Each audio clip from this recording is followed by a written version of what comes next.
¿Qué tal? ¿Cómo estás? Bienvenidos a una entrega del canal de Master Vidal en YouTube. Hoy vamos a trabajar desde el lado literario con una gran novela. Se trata de Las aventuras de la niña mala del escritor peruano, también nacionalizado español, Premio Nobel de Literatura en el año 2010, Mario Vargas Llosa. Decía que él nació en el Perú el 28 de marzo de 1936. Hoy es 11 de mayo del año 2021. Y vámonos directo, que tiene muchísimo jugo este extraordinario trabajo. Pertenece, es un poco arbitrario este asunto de tomar así a los autores, pero bueno, nos puede dar una guía. Hasta este momento, el maestro Vargas Llosa, que tiene 85 años y sigue en pleno ejercicio de conferencias, de su situación pedagógica, de seguir escribiendo, yo diría que tiene tres etapas. Una del inicio de sus primeras novelas, básicamente con el primer éxito importante que fue Los Cachorros, y por ahí sus primeros trabajos, donde se podía ver ya un joven escritor, pero con buenas formas, preparado, trabajado, muy estudiado, sin duda espléndido lector. Tiene un texto que se llama La verdad de las mentiras, que también es una joya, en el cual trabaja sus análisis literarios de sus obras, de sus novelas, porque básicamente son sobre las novelas, de sus novelas favoritas. Y evidentemente siempre les encuentra un punto ahí muy particular, muy especial, de enriquecimiento para la vida, de situaciones que las novelas tienen que ver con su propia vida personal. Es el clásico escritor que vive la literatura o que la literatura lo habita y lo vive a él. Es casi un asunto ahí imposible de separar. Después, yo creo que su par de novelas quizás sean más de búsqueda, las grandes obras como Conversación en la Catedral, y La Guerra del Fin del Mundo, que son obras muy extensas, son obras donde hay una participación en términos de la narrativa, como la narrativa cantada como voz, como una voz participativa, lo cual hace la novela complicada, difícil, hay que tenerle paciencia, no es tan sencilla, por supuesto que se hace muchísimo más lenta la lectura, no es tan fluida como pudieran ser pues, Los Cachorros o esta tercera parte en su novelística, que tendría que ver con esta tercera parte donde ha dejado en paz un poco esa búsqueda literaria y me parece que se ha asentado para lo que creo que es al final de cuentas la base. En teatro más o menos le pasa lo mismo, le ha pasado lo mismo a, al maestro, ay, se me escapó el nombre de la puerta abierta, del texto de La Puerta Abierta, ahorita me voy a acordar, del espacio vacío, perdón, creo que también tiene un texto que se llama La Puerta Abierta, pero del espacio vacío, que regresa después de una enorme búsqueda de qué nos da la novela, qué nos da la literatura, qué nos da el teatro, etcétera, etcétera. Después regresan a lo básico, a lo sencillo, que es tengo esta historia y la quiero contar de manera muy, si no muy, sí sencilla, para que mi espectador me acompañe, no tenga dificultad con lo anecdótico y a partir de ahí entonces que la literatura un poco en un acto como de humildad, que la literatura sea la que narre, que la literatura sea la que viva y la que habite y la que dialogue profundamente con el espectador, en este caso con el lector. Peter Brook, estoy hablando en términos del teatro. Entonces Vargas Llosa me parece que está desde hace algún tiempo en esa situación donde, y tiene sentido, ya no está en plan de búsqueda, está en un plan de gozo, está en un plan, diría Jodorowsky, tampoco, también de no estorbarle al arte, de que el arte es el que se manifieste, y entonces hemos encontrado novelas muy sencillas de acompañarlas, de navegar en ellas, como es el caso de esta que vamos a trabajar, y donde la reflexión en todo caso se nos queda a nosotros de acuerdo a nuestro nivel de perspectiva, a nuestro nivel vital, a nuestras experiencias existenciales, etcétera, etcétera. Y entonces es muchísimo más sencillo de acompañarla, se lee, digo, relativamente rápido y me ha pasado, porque también tenemos aquí el otro trabajo de Vargas Llosa, de su enorme lista y seguiremos trabajándolo seguramente, que es ¿Quién mató a Palomino Molero? Esa es la otra novela breve, también todavía más breve que esta de las aventuras de la niña mala, donde nada, pues otra vez esto, una historia muy sencilla en Palomino Molero, incluso todavía más sencilla porque es un asesinato en concreto, una especie hasta de juego. Él hace un homenaje también ahí ya lo decía, a la obra de Sherlock Holmes, ¿no? De esta investigación. Bueno, este, acá nos deja la responsabilidad de profundizar de acuerdo a lo que está ocurriendo. Me viene bien haber trabajado las aventuras de la niña mala porque nuestras últimas entregas de carácter literario, exceptuando un par de ellas que hemos hecho en el sentido histórico, porque trabajamos La Guerra en el Paraíso y trabajamos una obra más del maestro Espota y La Región Más Transparente de Carlos Fuentes, hasta antes de eso, que también tendrían que ver con estas tres, habíamos estado haciendo entregas que tenían que ver con la infancia. Se ajustaron, se acomodaron en la otra línea de entregas de Máster Vidal con el trabajo de El cuerpo nunca miente de Alice Miller. Y entonces, en El cuerpo nunca miente de Alice Miller, el planteamiento es que nuestras infancias, si no las trabajamos, para empezar, si tuvimos infancias difíciles, que es casi el sello de la humanidad, es casi una especie de determinación, porque venimos a un mundo muy complicado, toda nuestra parte angelical se jode, casi no importa el contexto que te reciba, el mundo entero está espantosamente diseñado. Entonces, yo creo que no hay lugar en donde en este momento y desde hace algunas generaciones se haya podido tener una infancia feliz. Si esa infancia después no se trabaja en términos terapéuticos, si no se sana, ese dolor se transmina, se contamina a todos los ámbitos de nuestra existencia y a las generaciones venideras. Eso habíamos estado trabajando, lo habíamos visto por el lado político con la obra de No hay paraíso, de este escritor que habita los campos de exterminio nazis y cómo este campo de exterminio nazi se parecía muchísimo al contexto interior del hogar de los europeos. Es decir, podríamos quedarnos con el resumen de que la sociedad está descompuesta porque hay un campo de concentración, pero en realidad hay un campo de concentración porque la sociedad está descompuesta. El excesivo o el exceso de juzgar que hay un campo de concentración, que hay maltrato, que hay asesinato, que hay brutalidad, no hace más que reflejar lo que determina el centro. El epicentro de esa situación es lo que hace que las cosas se descompongan. Está mal el centro, como si nosotros en términos físicos nuestro estómago estuviera mal. En realidad esa situación del estómago, bueno, va a transminar al resto de los sistemas. Me dolerá la cabeza, me dolerán los huesos, lo que sea, porque hay un punto que está contaminado. No es de fuera hacia adentro, sino justo del interior hacia afuera. Entonces, con ese contexto, hoy vamos a trabajar y vamos a perseguir en ese sentido las aventuras loquísimas, durísimas, terribles de esta niña mala. Como buena novela, y Vargas Llosa no va a tirarnos un choro, no va a darnos consejos, no quiere que reflexionemos, insisto, él tiene una historia, quién sabe qué tan cerca hubiera estado él mismo de una historia así, no importa, que, bueno, la convierte en ficción, tiene una ficción, algo le pasa a un tipo que se enamora de una chavita, de una chiquita, y se acompañan, en realidad se acompañan 50 años que alcanza a vivir la niña.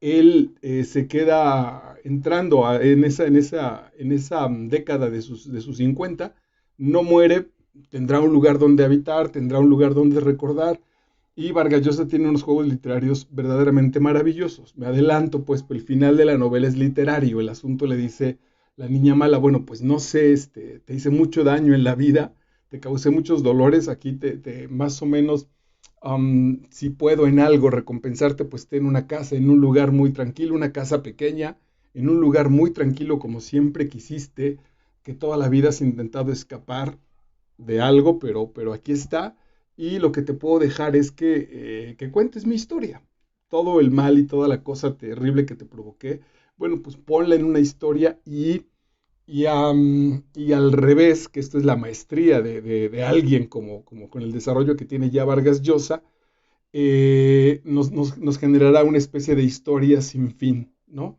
Hay una determinación para empezar a escribir y a partir de una experiencia vital entonces aparece la literatura. Bueno, pues acá Vargas Llosa juega al revés.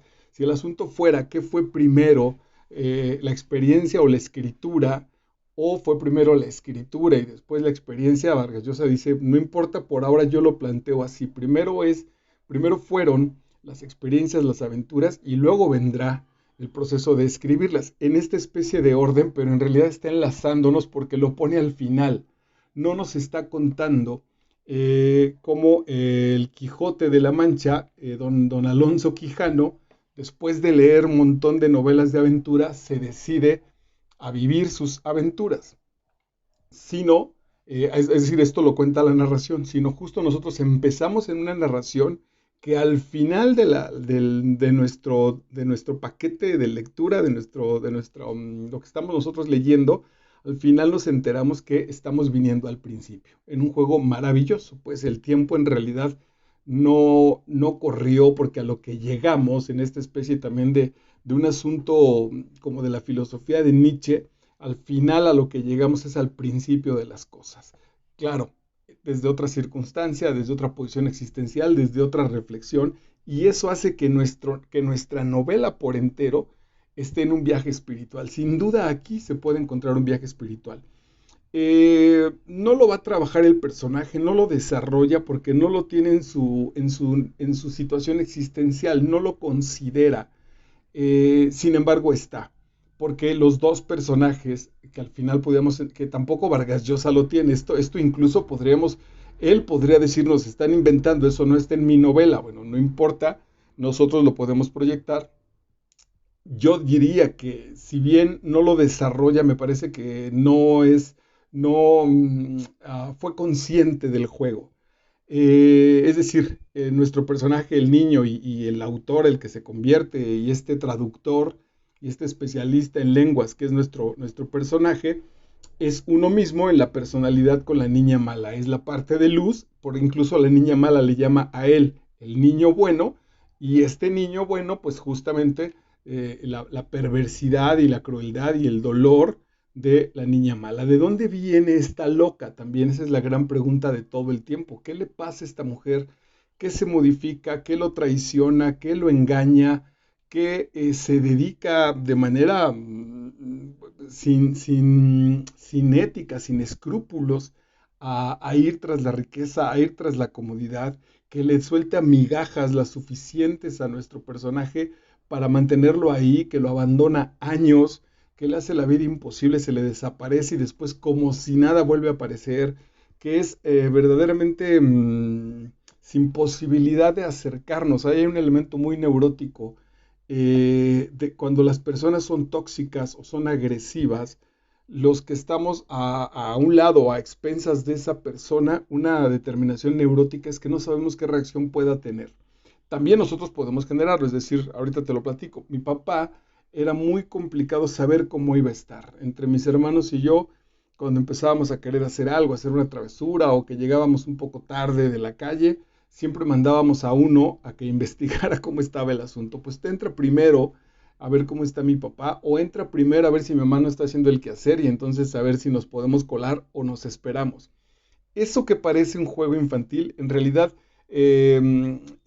interiormente, en las emociones, emocionalmente es muy dañino, porque los niños en ese sentido crecemos sin un sustento. Siempre estamos a expensas de que mi papá hoy vino de buenas y entonces maravilloso, o de que no, hoy vino de malas, hoy llegó borracho, hoy venía enojado y entonces, pues nada, a la defensiva, a esconderse sin tener jamás una respuesta clara a partir de eso.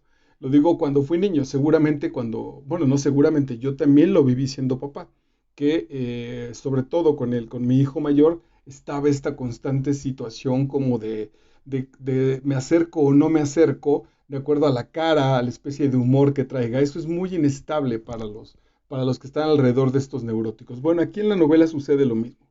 Este personaje jamás sabe cómo va a reaccionar la niña mala. Puede ser capaz de quitarse la ropa, hacerle el amor, de enternecerse y llorar en su pecho, de levantarse y reventarle una botella en la cabeza. Es absolutamente impredecible. Bueno, ¿y a qué sucede? ¿A qué se debe todo eso? Si ya leíste la novela, pues ya sabrás de qué va este viaje psicológico brutal. Y si no, la verdad es que vale mucho la pena, se lee relativamente rápido, no es una novela sencilla en tanto que es relativamente larga, pero es un gozo, pues, porque vas acompañando a la vida del personaje, siempre con esta brutal sombra de la niña mala y preguntándonos qué demonios, por qué este tarado está ahí. Y luego ahí es lo que te decía en la introducción, que la magia de la literatura hace ese rol de decir en dónde estás colocado. Yo justo llegué al conocimiento de esta novela porque un par de amigos, muy enternecidos porque me atravesé con una loca que me sacudió profundamente entonces, y yo estaba muy enamorado de ella, me hicieron llegar la novela y me dijeron, ten, pues ahí a ver qué te parece. Seguramente, bueno, agradecí el gesto, la leí y sin duda me hizo mucho reflejo. Dije, puta, si es cierto, estoy con una verdadera demente enloquecida. Sin duda me ayudó como a salir, como a no acercarme, a no pasar justo tan literalmente por la experiencia. Y ahora que la retomo, bueno, me encantó, la intenté leer con mis alumnos, era difícil porque es un poco larga, requiere cierto nivel, pues, de práctica lectora, pero los atraía, en realidad los atraía, este grupillo empezaba a funcionar porque si bien tiene sus crestas, hay puntos más llanos, hay puntos más planos donde para nada es aburrido, pero en realidad pues no está pasando nada, estamos asistiendo a las reflexiones del personaje, a la calma en la que está viviendo él cuando no está cerca de la niña mala, etcétera, etcétera. Y ahora que la retomo, encontré, y bueno, y que me puse a estudiarla a profundidad para compartirla contigo, encontré justo el elemento de la niña mala es el dolor en la infancia y también de él. Entonces podríamos decir que aquí la tesis que sustenta la novela, que no va a aparecer en la novela, esta, por eso le llamo que es una tesis, está sujeta a comprobación, es que la niña mala es brutal, es perversa, es malvada por una infancia espantosa. Si bien no una infancia violenta en términos de golpes o de un abuso sexual o de unas humillaciones constantes, fue muy violenta y ahí es donde está muy cabrón el elemento. Fue muy violenta porque ella se dio cuenta muy pronto y además no lo pudo acompañar con amor. Ella se dio cuenta que tenía o que le esperaba una existencia miserable y se dio cuenta muy pronto y se dio cuenta además de manera muy dolorosa porque participó de esto con las personas que más amaba. Uh, es decir, solo lo comparo con, ya también aquí lo trabajamos en nuestra, creo que son no son los muros de agua, en la novela del maestro, perdóname, lo estoy confundiendo, con una novela del maestro José Revueltas, ahorita me voy a acordar cuál es, donde la mamá, una señora que es prostituta y está en activo, eh, le paga con el cuerpo a un marinero, el cual no acepta el pago, por cierto, para que se lleve a su hijo de 8 años. La escena es brutal, es verdaderamente impactante. Eh, pero digamos que es muy amoroso y tiene ese gesto, porque, y fíjense que no lo había pensado, que es siendo niño, regala al niño para que se vaya, porque el niño es literalmente un hijo de puta, y la mamá se dedica a eso, de eso lo mantiene, y entonces sabe que el término de la miseria económico, social, el alrededor no tiene para que el niño crezca, y lo ofrece, lo regala un barco para que el niño pues genere otra existencia. La escena es brutal porque el niño se ve abandonado por la mamá, lo acompaña, lo suelta en el barco y la mamá se regresa y el niño pega unos alaridos brutales sabiendo que se está separando de su madre y que seguramente será para siempre, pero aún así hay un gesto amoroso cuando le entrega. Cuando no hay esa posibilidad, cuando vamos a pensar, porque no está puesto en esta novela, pero cuando la niña mala se da cuenta que es hija de la sirvienta y que no va a llegar muy lejos y que si bien le va, si se porta bien, como al final de la novela nos enteramos, si se porta bien, si estudia, si se viste bonito, si aprende a manipular a las personas, particularmente a los hombres, si aprende a administrar sus encantos físicos, si aprende a tratarlos como perros hambrientos, acercándoles la carne y alejándose, diríamos en México, porque es una experta calientabraguetas. Si aprende a hacer eso, posiblemente, posiblemente llegue al mismo nivel que su mamá, que de todas maneras es sirvienta. Eso es brutal. La novela no juega con eso de manera directa, pero está puesto. Perú, tengo la fortuna de haberlo visitado y justo este barrio, conozco el barrio de Miraflores en Lima, y Perú es un lugar, tiene particularmente este asunto.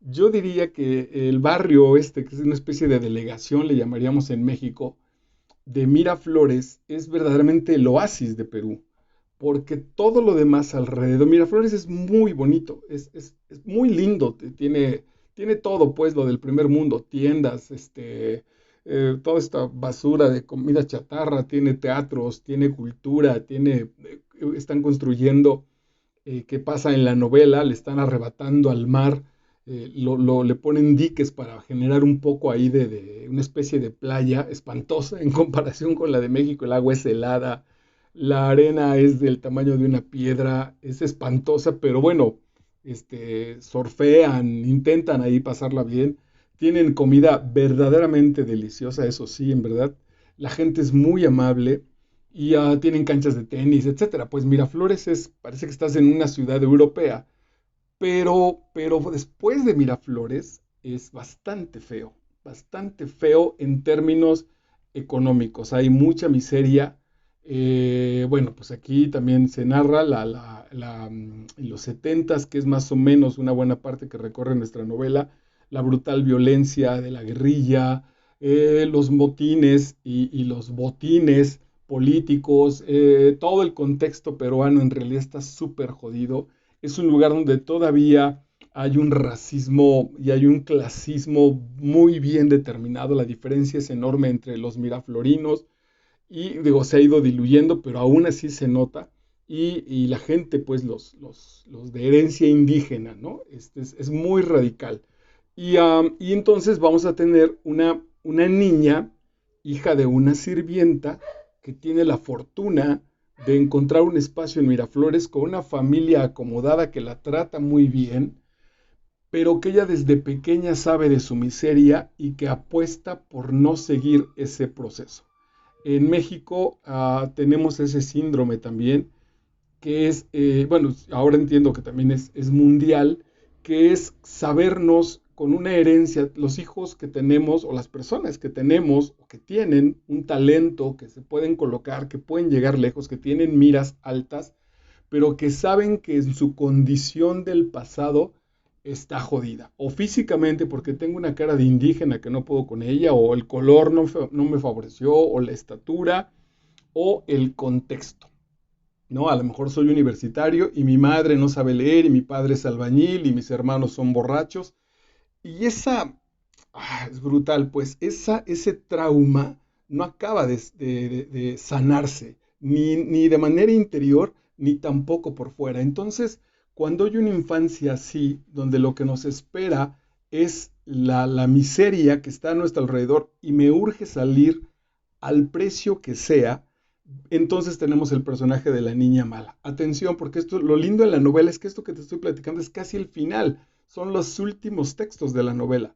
Todo lo demás, si bien no fue una especie de misterio de por qué va así, vemos un comportamiento absolutamente extraño que se recompone cuando al último, a punto de morir, muy descompuesta, muy envejecida, enferma brutalmente, dañada brutalmente por el asunto del psicoanálisis que recibe en Francia y que le jode el japonés de Yakuza que la maltrata brutalmente.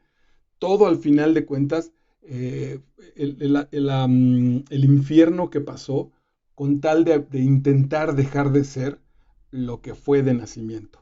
Esa tercermundista, esa peruanita ese indito, ese mexicanito, ese rotito, ese jodido, ese ñerito, con, con intención de merecer otras cosas, de preguntarse por qué aquellos están bien y yo no. Preguntarse por qué los hijos del señor de la hacienda están consentidos y están bien pendejos, y yo que me sé todo el manejo de la hacienda, yo que soy trabajador, yo que soy noble, yo que bla, bla, bla, bla, bla, no puedo aspirar a más porque soy el hijo de la sirvienta, porque soy el hijo de Pedro Páramo, el hijo no reconocido, y entonces a lo más que puedo generar pues es ser al capataz de la hacienda. Un poco esa historia que te estoy contando es la que está puesta aquí, magistralmente trabajada por Vargas Llosa y además puesta en el lado de la mujer. Ahora, ¿cómo es que nuestro personaje, nuestro niño bueno, se corresponde con eso? Y aquí es donde la novela es maravillosa. Este personaje de la niña mala es obvia y es abierta. Tiene esta brutal violencia, pero como niña, si esta hubiera sido niña, hubiera sido guerrillera. Perdóname, si hubiera sido niño, hubiera sido guerrillero o hubiera sido político, etcétera. Pero como no, y el medio no lo permitió, entonces aprendió a manipular a los hombres, aprendió a joderlos en silencio, serpentinamente, pues, a colarse para robar el fruto el fruto injusto que a ella le ha sido negado. Y el caso del niño bueno de nuestro autor también tiene problemas con su naturaleza, con su nacimiento. El gran sueño de nuestro personaje es vivir en París. Entonces la gente le pregunta, ok, ¿para qué? ¿Para escribir? ¿Para ser embajador? ¿Para regresar y ser presidente? Dice, no, para vivir en París. Ok, pero ¿quieres comprar un castillo o qué quieres? Solo quiero vivir en París. Y la verdad es que no le importa. Y acuérdate que compra su casita esa de 2 recamaritas y tan, pues, él lo que quiere es vivir en París y sabe con la tremenda situación también de que sabe que París no lo acoge, que París jamás lo va a reconocer como un parisino de cepa. Sabe que es buena persona, que está bien, que es útil, pero que es un extranjero. Entonces él es extranjero en París, pero toda la vida, por esta miseria, por esta pobreza brutal, por este contexto sin amor y sin cultura, o con una cultura muy paupérrima, perdóname, sabe que también es extranjero en su propia tierra, que ahí está el gran elemento, el elemento quizá más condenable en la existencia es saber que somos extranjeros en nuestra familia. Piensa entonces que en una familia está pasando aquí cerca en el estado de Hidalgo, una familia de padrotes, hay un trabajo ahí maravilloso, un ensayista, un ensayo donde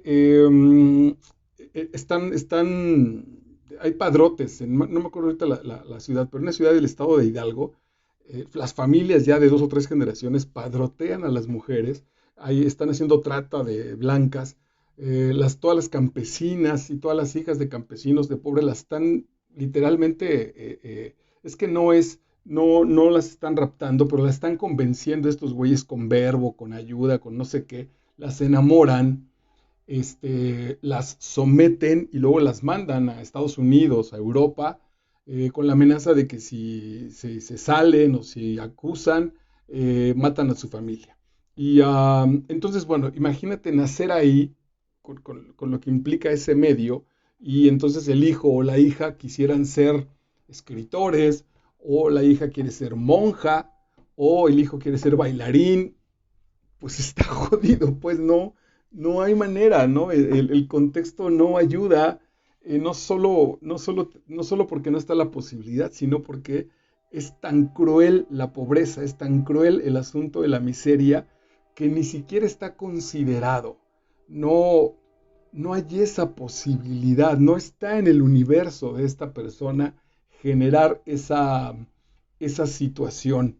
Eh, Sí, pues sí, la verdad es que sí he trabajado con gente que las mamás, cuando conozco a las mamás en las escuelas donde doy clase, y hay mamás que jamás han leído, es decir, saben leer pues el periódico y las direcciones y las medicinas, son analfabetas funcionales, pues porque se pueden mover, distinguen los letreros de los camiones, pero no más, ¿no? Son incapaces de ayudarle a sus hijos a hacer las tareas, verdaderamente incapaces, porque literalmente no lo entienden. Ese es el lugar, eh, digamos, en Miraflores, en Perú, pero se extiende también a toda Latinoamérica, a México, y en realidad yo diría ese es el lugar de la pobreza. Por eso también nuestro niño bueno en realidad quiere estar fuera.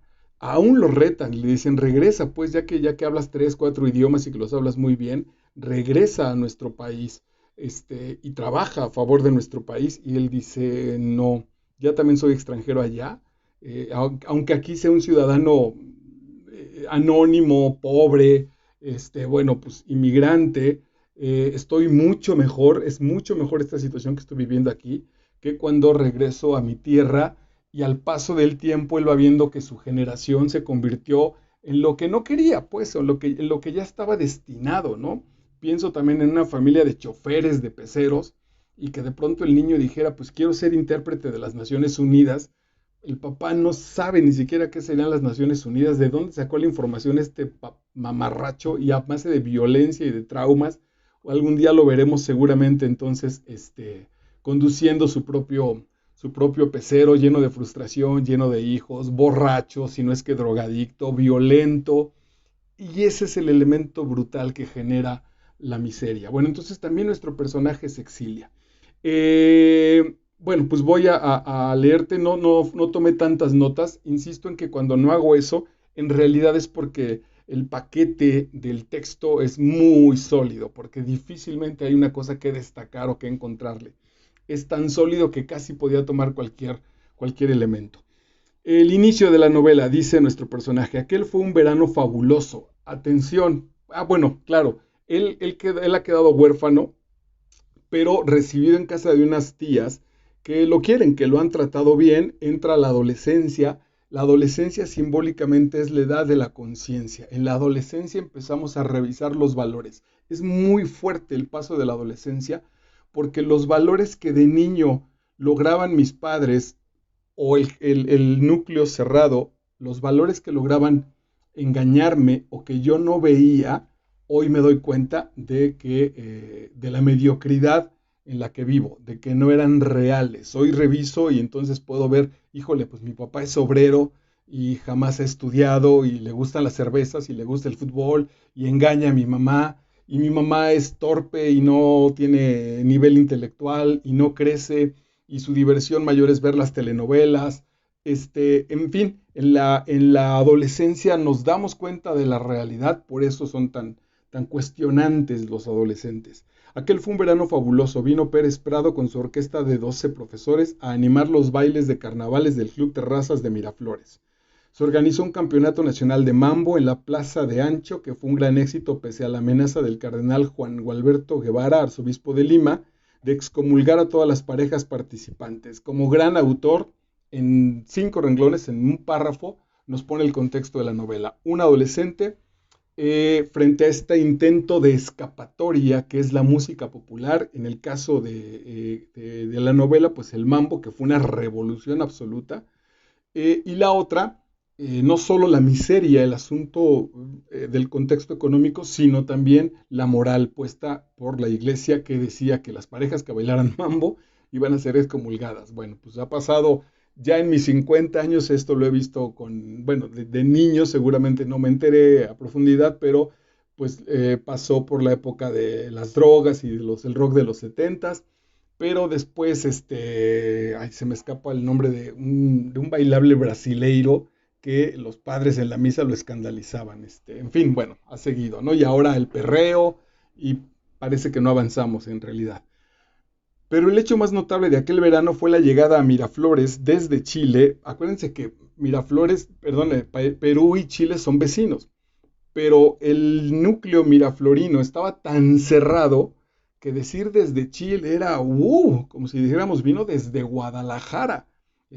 No manches, era otro planeta, decir, vino desde Querétaro, de tan cerrados que estábamos, y también del tiempo que no se movía con tanta facilidad.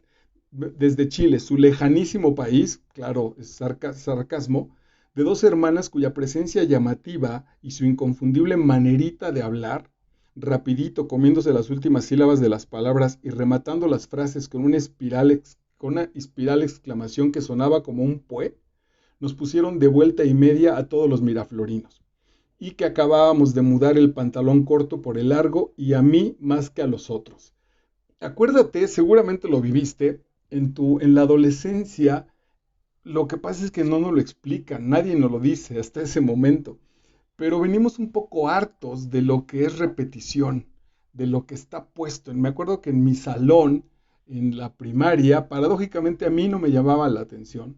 Hoy no tengo ese tema, pero no me llamaban la atención y me preguntaba yo por qué a todos mis compañeros las güeritas, fueran bonitas o no, fueran insoportables o fueran agradables, las güeritas estaban por encima de las chicas morenas.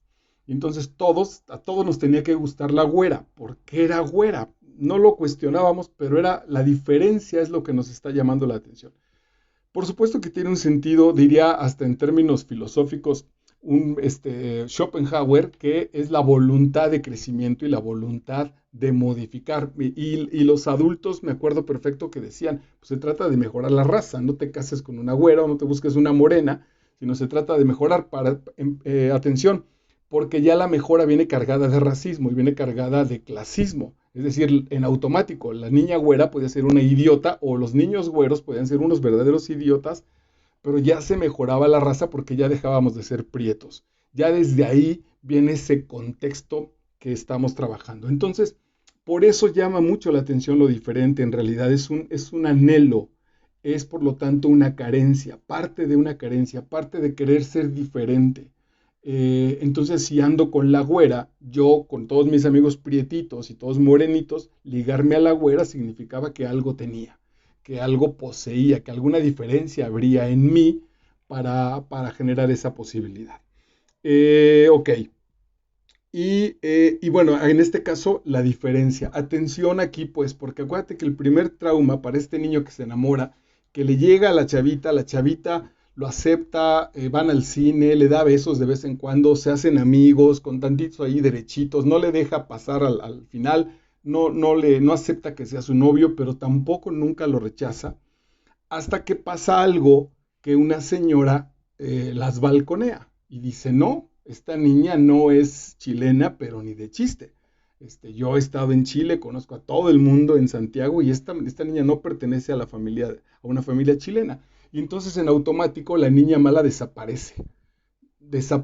Y muchos años después, cuando la encuentran, se niega a aceptar esa posibilidad. Cuando le dicen, oye, pues tú te pasó esto, y la señora, la tía Funfun te balconeó, y ella dice, no sé de qué me estás hablando.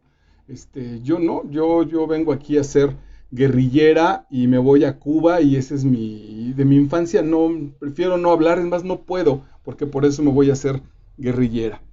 Ese es el primer capítulo, ¿no? El primer madrazo. Se va a Cuba, se enamora, manipula a los altos mandos y entonces se cuela con el comunismo y luego se vuelve también causa la diferencia. Y eso va a ser en toda la historia de la novela con los diferentes hombres, me parece que es un inglés y después el japonés, que es el que peor la trata de una manera brutal, e incluso cierra otra vez con un español en una tradición ya verdaderamente desgastada después de que este güey la trata como, o sea, la liviana, pierde toda su riqueza curándola, la manda al sanatorio este francés donde realmente lo logra y esta cabrona lo traiciona con el jefe, con el marido de su jefa, una persona que le dio trabajo, que sabía que no tenía papeles, que la aceptó, le dieron amor, es decir, esta mujer ya después, ya crecida, ante las buenas acciones, ante la buena disposición de las personas, ante el amor de las personas, ella corresponde con veneno, corresponde con maldad. Así, así lo establece, no es incapaz de recibir amor. Y si lo recibe como conveniencia, pero después sabe, porque sí es consciente de su maldad, de que va a echar a perder al otro. Ok, me voy a adelantar un poco lo que sigo recorriendo. ¿Por qué? Porque jamás sanó esa herida de la infancia, porque jamás aceptó, jamás trabajó, y cuando intentó trabajar estaba ya tan dañada, cuando llega con estos psiquiatras franceses, viene de una madriza brutal, a lo mejor exageradamente injusta, de lo que le pasó en el Japón. Y que incluso se inventa el asunto. La relación con el japonés es muy interesante porque es muy paternal, en un paternalismo muy, muy enfermo. Es decir, los niños cuando son maltratados de ese modo, con tal de tener una figura que los acompañe, que les dé amparo, que los reconozca, son capaces de las perversiones de esa figura paterna. Entonces este güey, acuérdate, las escenas son brutales,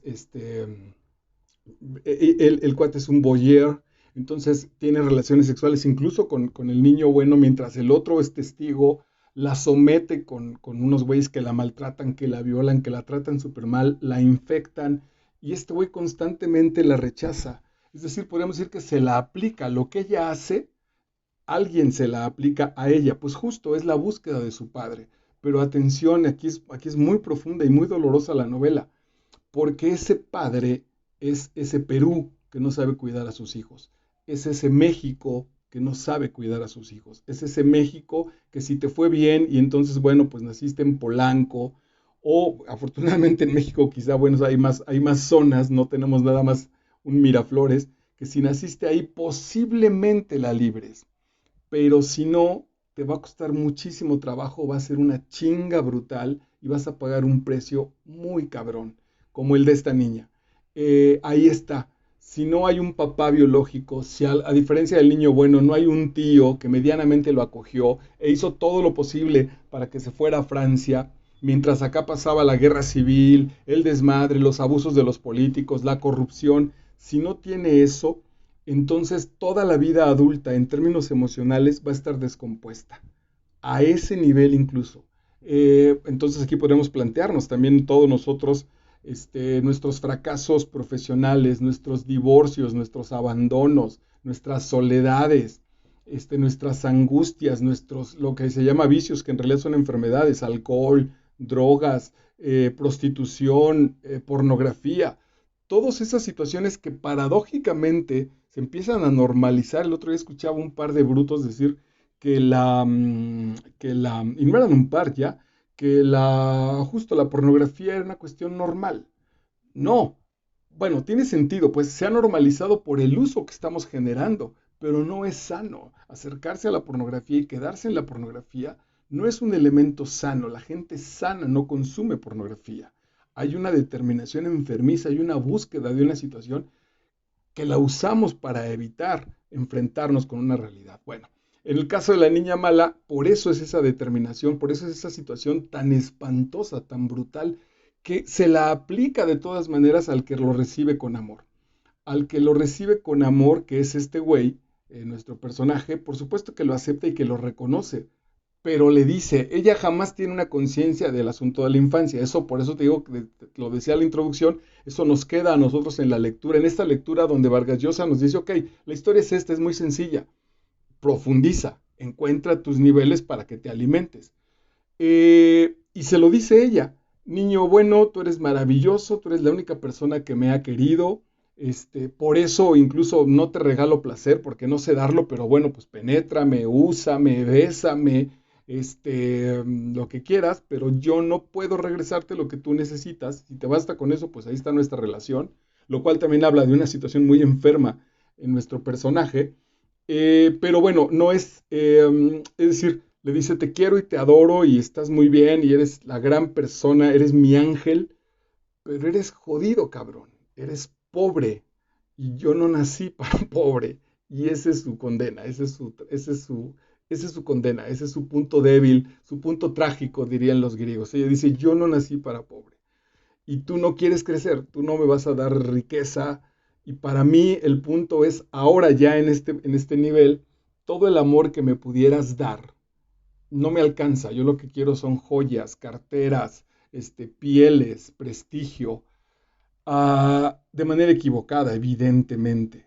Estuvo tan contaminado en su asunto infantil con la carencia de amor, esto es muy duro y muy peligroso, que ya no lo reconoce. Esto es muy doloroso. Fue tal la falta de amor que ya no lo distinguimos, que ya no sabemos. Fue tal nuestra herida, hemos quedado tan asustados que cuando ya nos tratan bien, no lo podemos distinguir o vamos a pagar con una traición. Hay que ir a ver Los Olvidados de Luis Buñuel. La imagen más clara es, lo he visto varias veces ahora en las redes sociales, que que las personas que van a rescatar un cachorrito se acercan al cachorro, está lastimado, lo atropellaron, está abandonado, tiene dañada la piel, está muy jodido el animal y sin embargo no se deja atrapar, da la lucha, no, él no es consciente de que está bien madreado. Se quieren acercar para ayudarlo y él no, el perro hace hasta el último intento, hay que acabarlo con agotamiento, etcétera, etcétera.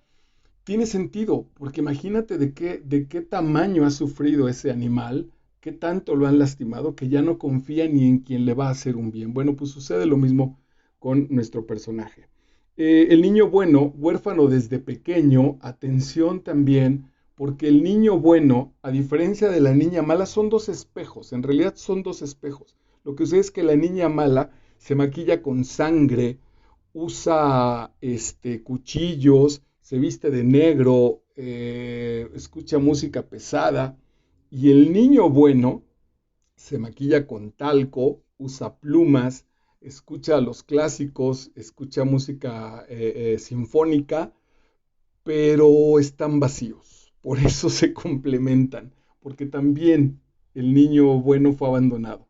Abandonado literalmente por una especie de accidente por parte de su familia, pero después también abandonado por un Perú que no reconoce a sus talentos, un Perú que no reconoce a sus ciudadanos, un Perú, pues lo que vivimos, pues que en nuestro propio país vivimos racismo, vivimos clasismo, tenemos enormes diferencias, no tenemos las mismas oportunidades, tenemos enemigos muy cerca, somos enemigos de los otros.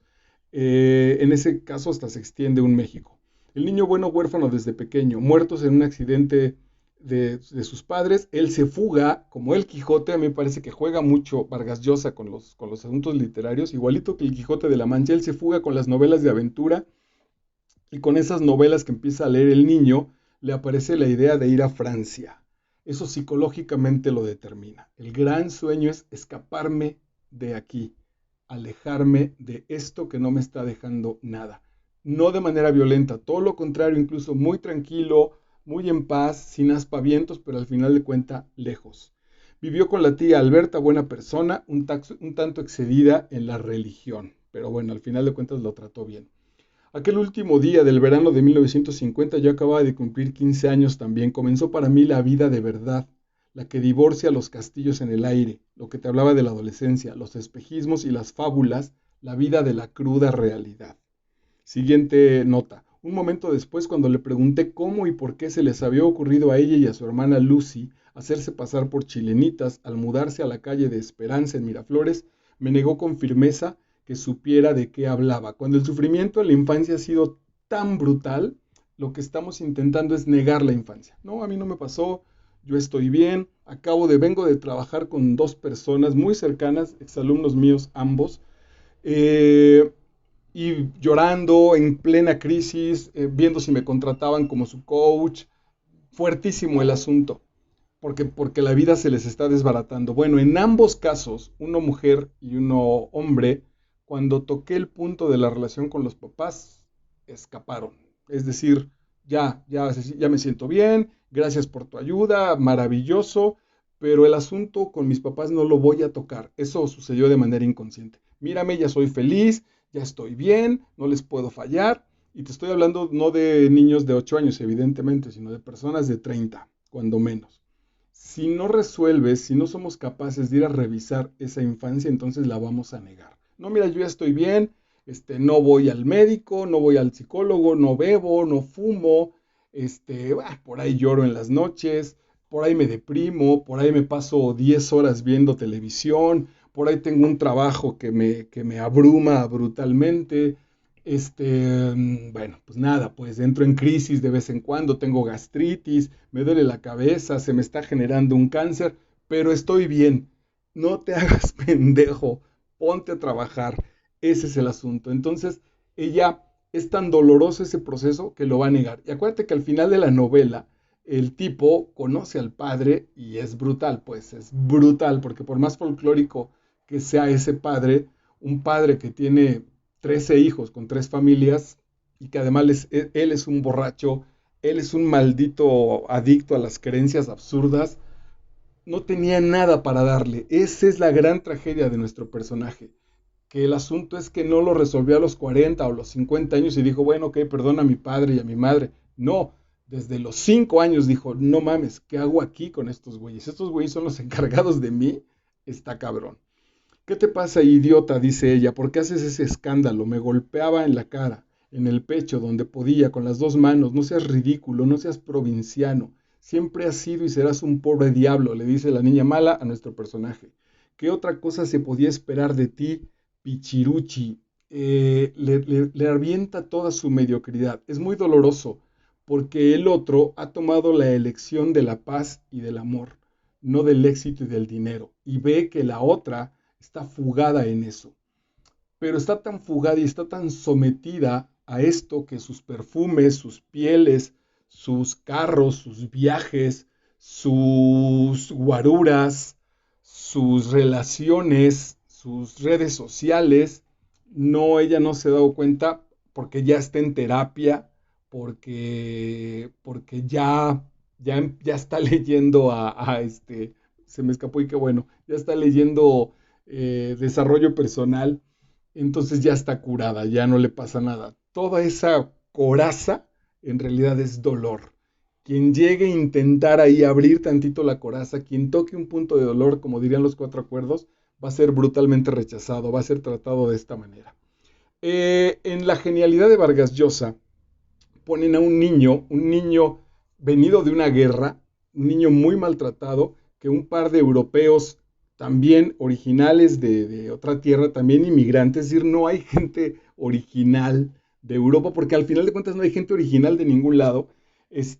Hay un niño que no habla y que accidentalmente en algún momento hablando con la niña mala, le contesta, porque pensaban que era mudo.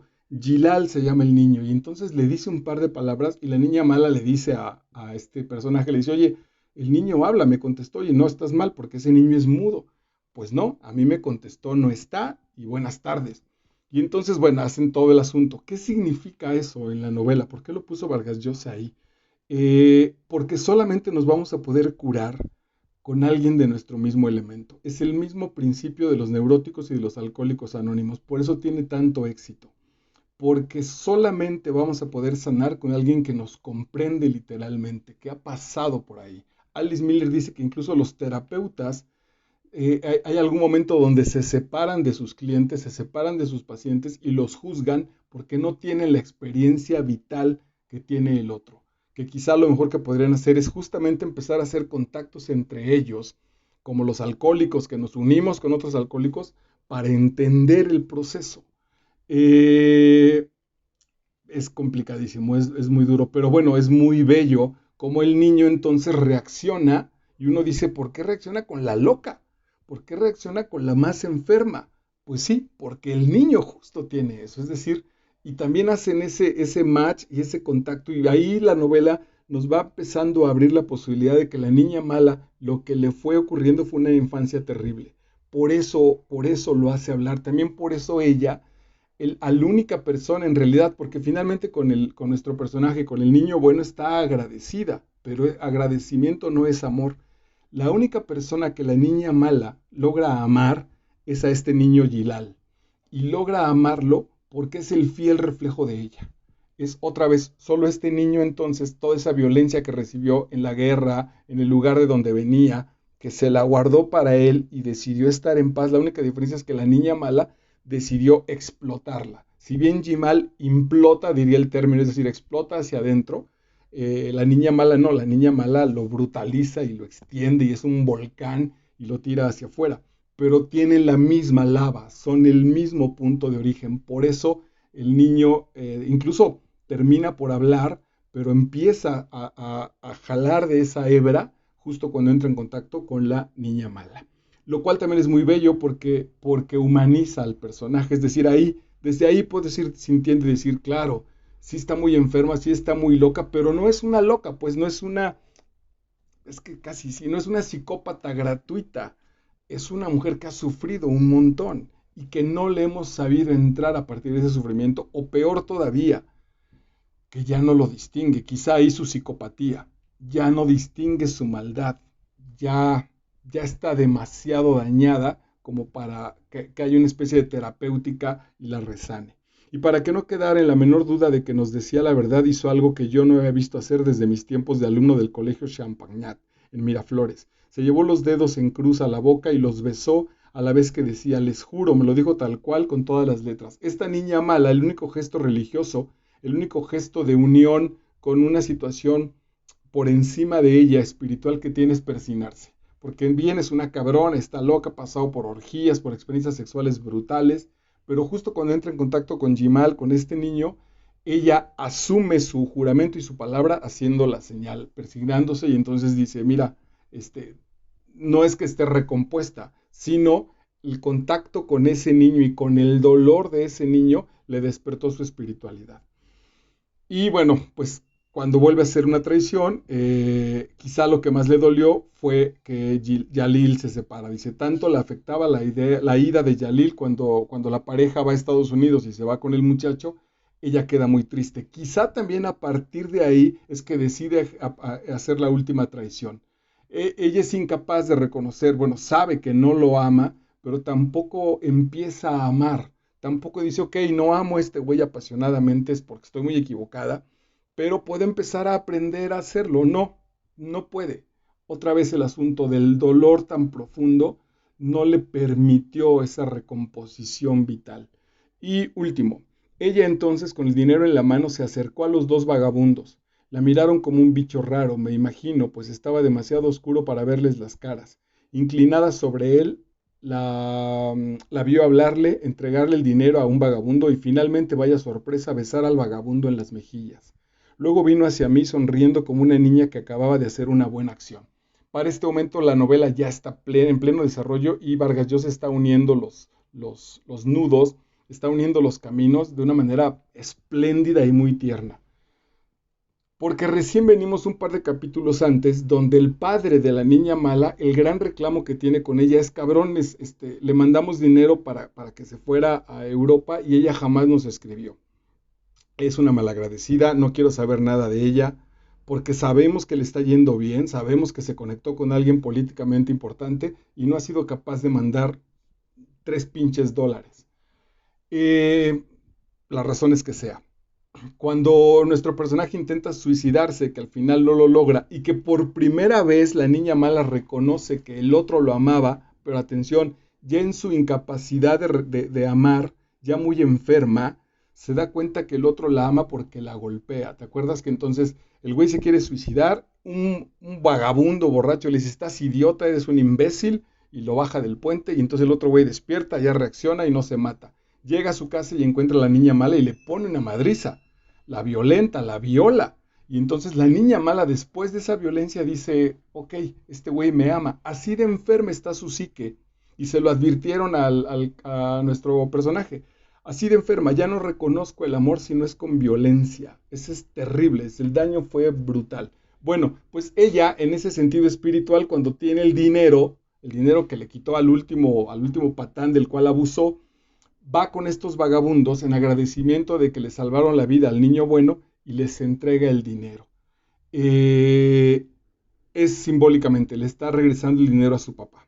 Le está regresando el dinero a su papá pescador, a su papá que se quedó en Perú, le está diciendo, ten, ahí está tu fortuna, gracias. Y entonces el círculo se cierra y ella empieza a prepararse para morir, por fin, con lo único que ha estado anhelando todo el tiempo. Con amor no imposible, no es capaz de darlo ni de recibirlo, pero sí empieza a cerrar un asunto de paz.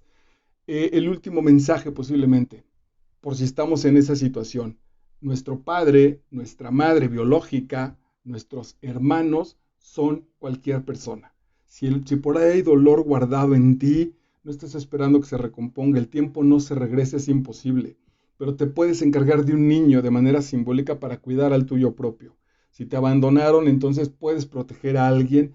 El apellido y la sangre no están por encima, no es necesario ese lazo. Todos somos hermanos, todos estamos cerca, todos somos padres, hermanos, hijos de todos, y ahí está al final de la novela, donde lo resuelve de manera maravillosa. Hasta el peor de los vagabundos, en realidad todos somos vagabundos de este doloroso mundo. Marco Vidal, YouTube, Master Vidal, Las aventuras de la niña mala. Chao.